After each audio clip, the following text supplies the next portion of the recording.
మనం ఏవైతే ఇప్పుడు నమ్ముతున్నామో అవన్నీ కూడా అసలు లేవు, ఈ సృష్టిలో క్రియేట్ అవ్వలేదు. మనమే క్రియేట్ చేసుకొని అవన్నింటి ద్వారా మళ్ళీ మనమే ఇబ్బంది పడుతూ ఉన్నాం. మనమే తయారు చేసుకున్నాం చెత్తని, మనమే ఆ చెత్తలో పడి మళ్ళీ ఇరుక్కుపోతున్నాం. అంటే ఒకటి క్రియేట్ చేసుకొని ఆ క్రియేషన్లోనే మళ్ళీ నష్టపోతూ ఉంటాం. మనం మంచిగా క్రియేషన్ చేసుకుంటే అప్పుడు మనం మంచిగానే తయారవుతుంది కదా భవిష్యత్తు. సో అందుకని చెడు తయారు చేసుకోవటం ఎందుకు?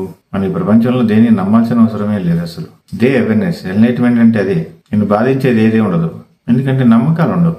ఎప్పుడైతే నువ్వు నమ్ముతున్నావో లిమిటెడ్ థాట్స్లో ఉన్నట్టు, లిమిటెడ్ థింకింగ్లో ఉన్నట్టు. ఎప్పుడైతే లిమిటెడ్ థింకింగ్లో ఉందో ఈ ప్రపంచాన్ని నేను వేరుగా చూస్తున్నావు. ఎప్పుడైతే వేరుగా చూస్తున్నావో ఈ ప్రపంచం నుంచి ఈ ప్రపంచం కూడా నిన్ను వేరుగా చూస్తుంది. అందుకే ఈ సమస్యలు. ఈ ప్రపంచం మిమ్మల్ని వేరుగా చుట్టం కాదు, ఈ ప్రపంచమే మీరు, నేను, మీరు అందరూ సమానమే, అందరూ ఒకటే. పర్వతాలు మనము ఒకటే.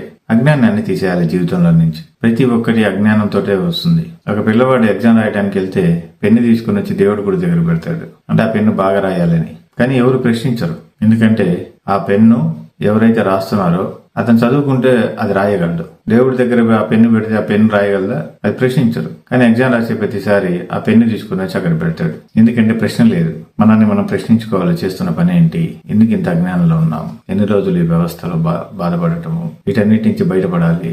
మన మనసును ఖచ్చితంగా తయారు చేసుకోవాలి, అద్భుతంగా తయారు చేసుకోవాలి. సాధారణ జ్ఞానం ఉంది మనసుకి, దాన్ని మనం మనకు అనుకూలంగా మార్చుకోవాలి. ఈ విశ్వంలో ప్రతి ఒక్కదాన్ని ఆపరేట్ చేయగలది. అందుకని మన కోసం అనుకూలంగా పనిచేసే విధంగా మనసును తయారు చేసుకోవాలి. అంటే నిరంతరం మనము దైవాన్ని నిమగ్నమై ఉండాలి, భగవంతుడి అంశలో పారవశ్యం చెందుతూ ఉండాలి. అప్పుడే సాధ్యం. అలా చేయాలి అంటే ధ్యానం చేయాలి. ప్రతిరోజు మీలోకి మీరు ప్రయాణం చేయాలి. అట్లీస్ట్ 2 గంటలన్నా, ఉదయం 1 గంట, సాయంత్రం 1 గంట, పడుకునే ముందు 1 గంట, ఉదయం లేచిన వెంటనే 1 గంట. ఈ 2 గంటలు మన జీవితాన్ని అనూహ్యంగా మార్చేస్తుంది. అద్భుతమైన వ్యక్తిగా ఒకరోజు నిద్రలేస్తాం, సందేహమే లేదు. మరణం భయం ఉండదు, శాశ్వత తత్వం ఉంటుంది. లోకా సంస్థ సుఖినో భవంతు. సర్వం కలివిరం బ్రహ్మ.